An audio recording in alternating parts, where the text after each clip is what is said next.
On plonge aujourd'hui dans la vie incroyable de Frederick Douglass. Un personnage central. Ouais, personnage central dans l'histoire américaine et la lutte pour l'abolition de l'esclavage.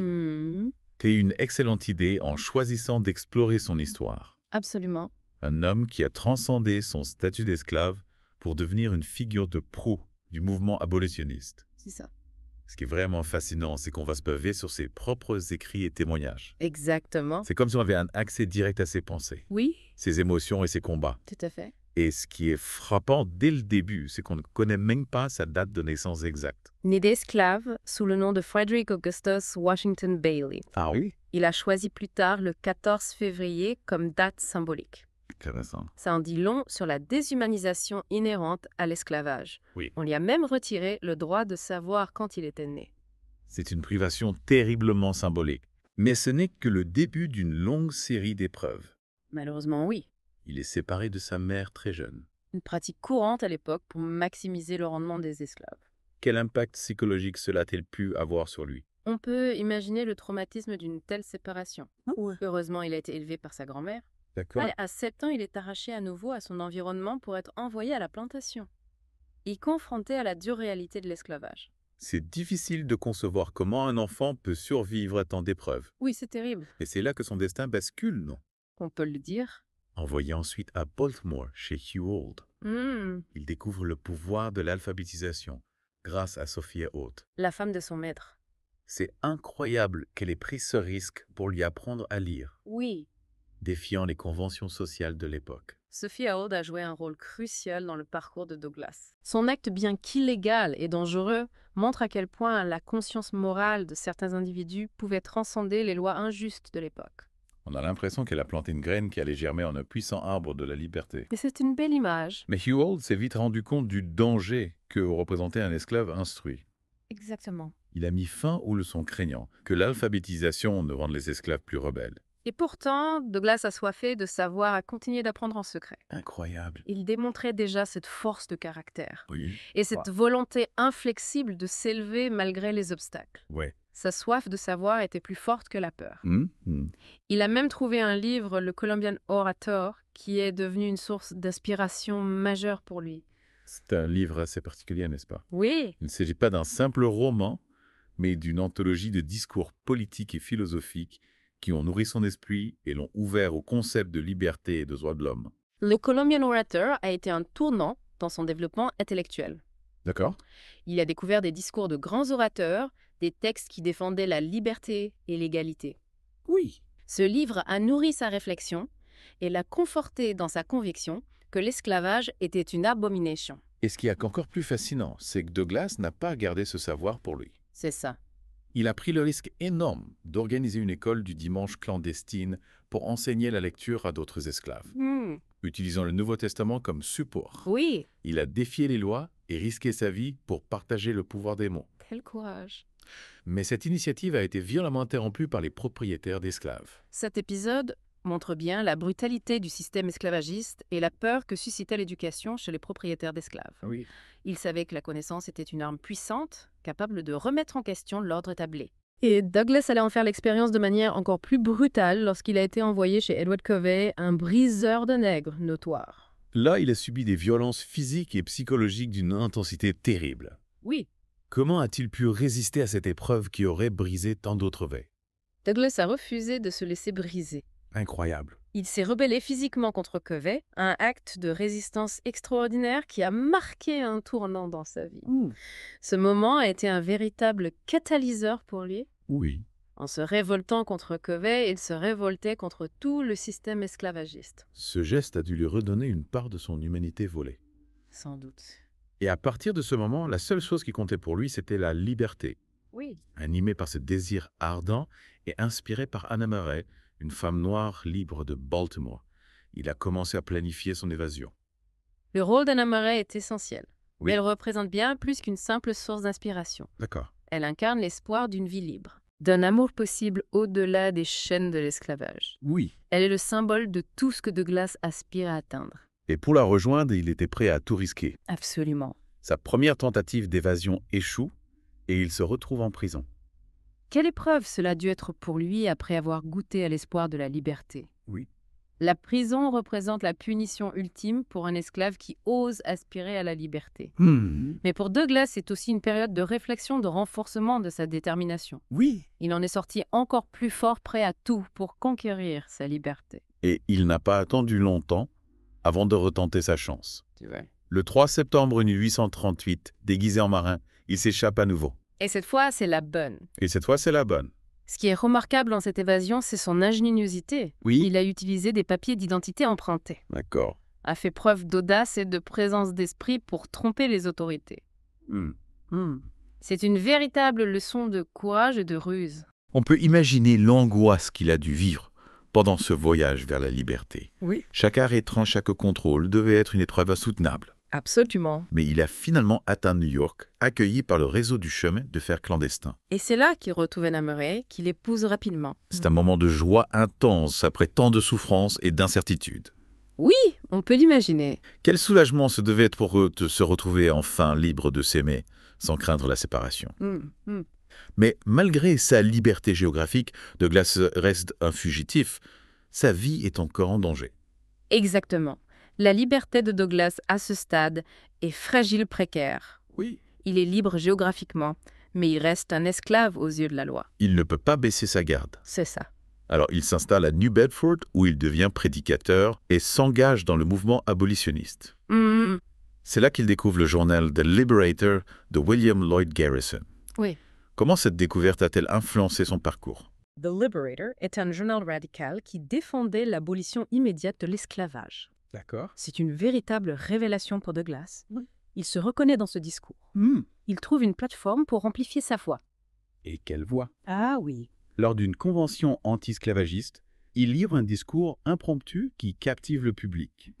Son éloquence et son expérience directe de l'esclavage font de lui un orateur incontournable du mouvement abolitionniste. Un ancien esclave qui a appris à lire en cachette devient une voix puissante qui résonne dans tout le pays.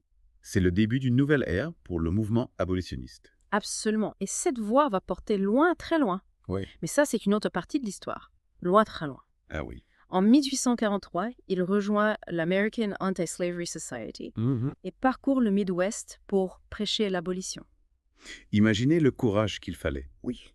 Pour aller parler d'abolition dans des États où l'esclavage était encore une réalité quotidienne. C'est un acte de défiance incroyable, une véritable déclaration de guerre contre le système esclavagiste. Il mettait sa vie en danger pour défendre ses convictions. Oui, c'est ça. Et en plus de ses discours enflammés, il publie son autobiographie Narrative of the Life of Frederick Douglass en 1845. Ce livre va devenir un véritable best-seller. Plus qu'un best-seller. Oui. C'est un témoignage poignant qui révèle au monde l'horreur de l'esclavage à travers le récit de sa propre vie. Douglas y décrit avec une précision crue les souffrances physiques et psychologiques infligées aux esclaves. Il dénonce la barbarie du système et l'hypocrisie d'une nation qui se prétend libre tout en maintenant des millions de personnes enchaînées. Tout à fait. J'ai lu quelque part que ce livre a eu un impact énorme sur l'opinion publique de l'époque. Absolument, le livre a été un succès retentissant, traduit en plusieurs langues et diffusé à travers le monde. Il a contribué à sensibiliser l'opinion publique à la cause abolitionniste. Oui. Et à galvaniser le mouvement anti-esclavagiste. Mais ce succès a eu un prix. Malheureusement, oui. En révélant son identité, Douglas s'exposait à un grand danger. C'est ça. Il risquait d'être capturé et renvoyé en esclavage. Exactement. C'est là qu'il a dû fuir en Europe, n'est-ce pas? Oui. Il a trouvé refuge en Angleterre et en Irlande, où il a été accueilli en héros. C'est ça. Quel paradoxe. Ah oui. Être célébré pour son combat contre l'esclavage dans un pays étranger, alors qu'il est considéré comme un criminel dans son propre pays. C'est une triste illustration de l'hypocrisie de l'époque. Douglas a passé 2 ans en Europe, où il a rencontré des abolitionnistes, Oui. des intellectuels et des hommes politiques. C'est ça. Son séjour a renforcé sa conviction en l'égalité des hommes et a nourri sa réflexion sur les moyens de parvenir à la justice sociale. Tout à fait. Ce qui est incroyable, c'est que des sympathisants européens ont collecté des fonds pour acheter sa liberté. Oui, c'est un geste d'une générosité extraordinaire. Imaginez des citoyens de notre continent se mobilisent pour libérer un esclave américain. C'est une condamnation sans appel du système esclavagiste. C'est un acte symbolique fort qui témoigne de la solidarité internationale qui s'est créée autour du mouvement abolitionniste. En 1847, Douglas retourne aux États-Unis en homme libre grâce à la générosité de ses amis européens. On imagine son soulagement de pouvoir enfin vivre sans la crainte d'être capturé et renvoyé en esclavage. Mais son combat est loin d'être terminé. Non, en effet. Il lance son propre journal, The North Star, et élargit son engagement pour la justice sociale. The North Star devient une tribune pour les voix abolitionnistes, D'accord. mais aussi pour les droits des femmes, la lutte contre la discrimination raciale et l'accès à l'éducation pour tous. Douglas est un visionnaire. Oui. Il comprend que toutes ces causes sont liées et qu'il faut lutter contre toutes les formes d'oppression. C'est un homme en avance sur son temps. Et son engagement pour les droits des femmes est particulièrement remarquable. Il a participé à la convention de Seneca Falls en 1848, la première convention pour les droits des femmes aux États-Unis. C'est un moment historique. Douglas est le seul homme noir présent à cette convention et il prend la parole pour défendre le droit de vote pour les femmes. Il comprend que le combat pour l'égalité ne peut être gagné que si les femmes ont le droit de participer pleinement à la vie politique et sociale. C'est une vision très progressiste pour l'époque. Tout à fait. Il est en avance sur son temps sur de nombreux sujets. Oui.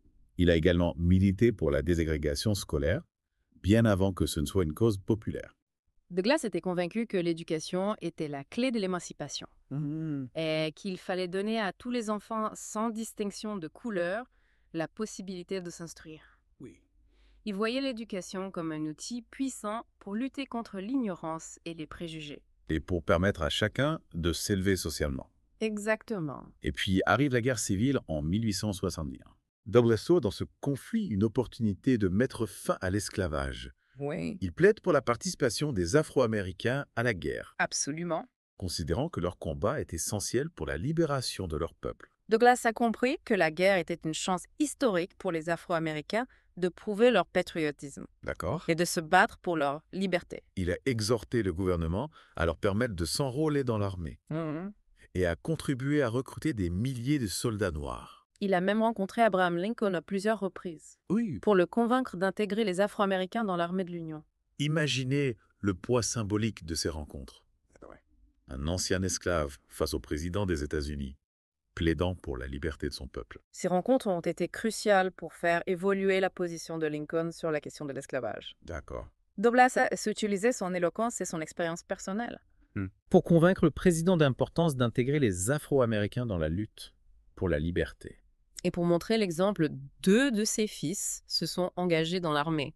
Toute la famille Douglas était engagée dans ce combat pour la liberté. C'est un témoignage puissant du dévouement de Douglas à la cause de la liberté et de l'égalité. Il n'a pas hésité à envoyer ses propres fils au combat, Oui, risquant de les perdre pour que d'autres puissent vivre libres. la guerre civile a été un moment décisif dans l'histoire des États-Unis, et Douglas y a joué un rôle majeur. Absolument. Après la guerre, l'esclavage est aboli, mais la lutte pour l'égalité est loin d'être terminée. C'est ça. Comment Douglas a-t-il poursuivi son combat après la guerre? Douglas a continué à se battre sans relâche pour l'égalité raciale et les droits civiques. Il a occupé des postes importants au sein du gouvernement, Oui, a continué à écrire et à donner des conférences, d'accord. et a toujours été une voix puissante pour la justice sociale. On a l'impression qu'il n'a jamais baissé les bras. Non, jamais. Malgré les obstacles et les dangers qu'il a rencontrés tout au long de sa vie. Il est vraiment un exemple de courage, de résilience et de persévérance. Mais cette lutte ne s'est pas faite sans heurts. Malheureusement, non. Il a encore été victime de racisme et de discrimination, même après la guerre. C'est ça. Sa maison à Rochester, New York, a été incendiée par des racistes en 1872. Cet incident montre bien que la haine et le racisme étaient encore profondément ancrés dans la société américaine, même après l'abolition de l'esclavage. Mais malgré cette épreuve, Douglas n'a jamais abandonné son combat pour l'égalité. C'est vrai. Il a reconstruit sa maison et a continué à s'exprimer contre l'injustice. Il a compris que le combat pour la justice est un combat permanent qui demande une vigilance constante et une détermination sans faille. C'est une véritable leçon de courage et de résilience. Oui. Face à l'adversité, il n'a jamais baissé les bras. Il nous a montré que le changement est possible, mais qu'il ne se fait pas du jour au lendemain. Il faut se battre sans relâche, génération après génération, pour que les idéaux de liberté et d'égalité deviennent une réalité pour tous. Et cette lutte passe par l'éducation, par la transmission du savoir, par la connaissance de l'histoire. Oui. Douglas a toujours insisté sur l'importance de l'éducation comme arme de libération. Il considérait l'éducation comme un outil indispensable pour lutter contre l'ignorance et les préjugés. Il a consacré une grande partie de sa vie à promouvoir l'accès à l'éducation pour tous, en particulier pour les Afro-Américains, qui avaient été privés de ce droit pendant des siècles. On sent à travers son parcours que l'accès à l'éducation a été une véritable révélation pour lui, une clé pour comprendre le monde et se libérer des chaînes de l'oppression. C'est exactement ça. Douglas a compris que le savoir était une arme puissante capable de briser les chaînes de l'ignorance et de l'oppression. Oui. Il a utilisé sa propre expérience pour montrer que l'éducation pouvait transformer des vies et ouvrir des portes vers un avenir meilleur. Et son message est toujours d'actualité aujourd'hui. L'accès à l'éducation de qualité reste un enjeu majeur dans de nombreux pays et la lutte contre le racisme et la discrimination est loin d'être terminée. Le combat de Douglas nous inspire à poursuivre la lutte pour la justice sociale et l'égalité des chances pour tous. Son histoire nous rappelle que chaque individu a le pouvoir de faire la différence Oui. et que la persévérance et le courage peuvent triompher des obstacles les plus difficiles. On arrive à la fin de cette partie de notre exploration de la vie de Frederick Douglass. Quel regard porte-t-on sur son héritage aujourd'hui? Douglas est considéré comme l'un des plus grands leaders abolitionnistes et défenseurs des droits civiques de l'histoire américaine. Son héritage continue d'inspirer des millions de personnes à travers le monde. C'est un personnage vraiment fascinant dont la vie et les combats nous interpellent encore aujourd'hui. Absolument, l'histoire de Frederick Douglass est une histoire d'espoir, de courage et de détermination. C'est une histoire qui nous rappelle que la liberté ne se donne pas. Elle se conquiert. Et que le combat pour la justice sociale est un combat de chaque instant. Tout à fait. Et c'est une histoire qui mérite d'être connue et transmise aux générations futures. Aux générations futures, c'est sûr. Il n'a jamais lâché ce flambeau. Même après la guerre, Oui. même après l'abolition de l'esclavage. Il a continué à se battre. Il a continué à se battre pour les droits des Afro-Américains, pour les droits des femmes, Pour une société plus juste. pour une société plus juste. Son combat était loin d'être terminé. Non. Il comprenait que l'abolition de l'esclavage n'était qu'une étape. Un jalon important, certes, mais le chemin vers une véritable égalité était encore long. Oui. Il a dénoncé les lois Jim Crow qui instauraient la ségrégation raciale dans le Sud D'accord. et a milité pour le droit de vote des Afro-Américains. On voit bien que pour lui, la liberté n'était pas un acquis, Non, mais un combat de tous les jours. un combat permanent. Et ce combat passait aussi par la représentation politique. Il a occupé plusieurs fonctions publiques. Oui, il a été nommé marshal du district de Columbia en 1867, puis enregistreur des actes de la ville de Washington en 1881. C'est incroyable de penser au chemin parcouru par cet homme, Oui. qui était né esclave. Il a su déjouer tous les pronostics. Il a brisé toutes les barrières pour devenir une figure incontournable de la vie politique américaine. C'est un symbole puissant de la lutte pour l'égalité. Sa vie est un message d'espoir et de persévérance pour tous ceux qui se battent contre l'injustice et l'oppression. Tout à fait. Mais ce combat n'a pas été sans sacrifice. Non. Douglas a subi de nombreuses attaques, des menaces, des calomnies. Il a même vu sa maison incendiée par des racistes. C'est terrible. Comment a-t-il pu garder la foi, malgré tant d'épreuves? Douglas était un homme d'une force morale exceptionnelle. Oui. Il puisait sa force dans sa foi en Dieu, dans sa conviction que la justice finirait par triompher. Il n'a jamais douté de la justesse de son combat. Et cela lui a permis de surmonter les obstacles les plus difficiles. Exactement. C'est une leçon de courage et de résilience. Oui. Il nous montre qu'il ne faut jamais abandonner ses idéaux même face à l'adversité. Son combat est toujours d'actualité aujourd'hui. Oui, malheureusement. Le racisme, la discrimination, l'inégalité sont encore des réalités dans notre monde. Quel message peut-on tirer de la vie de Douglas pour les générations futures? Douglas nous enseigne que la lutte pour la justice sociale est un combat de chaque instant. Il nous rappelle que la liberté ne se donne pas. Elle se conquiert et que nous avons tous un rôle à jouer dans ce combat. Oui. Il nous encourage à ne jamais baisser les bras face à l'injustice et à nous engager pour un monde plus juste et plus égalitaire. C'est un message puissant, un message d'espoir et d'action. Oui. On ne peut pas rester indifférent à l'histoire de Frederick Douglass. Non. Elle nous interpelle, nous questionne, nous invite à réfléchir sur notre propre rôle dans la construction d'un monde meilleur. C'est une histoire qui nous concerne tous. Elle nous rappelle que la liberté est un bien précieux qu'il faut défendre sans relâche. Et que l'égalité est un droit fondamental pour lequel il faut se battre sans cesse. Et cette lutte passe par l'éducation, la sensibilisation, la transmission de la mémoire. Tout à fait. C'est pourquoi il est si important de connaître l'histoire de Frederick Douglass, de comprendre son combat et de s'en inspirer pour poursuivre la lutte pour la justice et l'égalité. Douglas nous a légué un héritage précieux. Oui. Il nous a montré la voie vers un monde plus juste et plus humain. À nous de poursuivre son œuvre et de faire en sorte que son rêve d'égalité devienne enfin réalité. Espérons-le. On espère que cette plongée dans la vie de Frederick Douglass vous aura touché et inspiré autant que nous.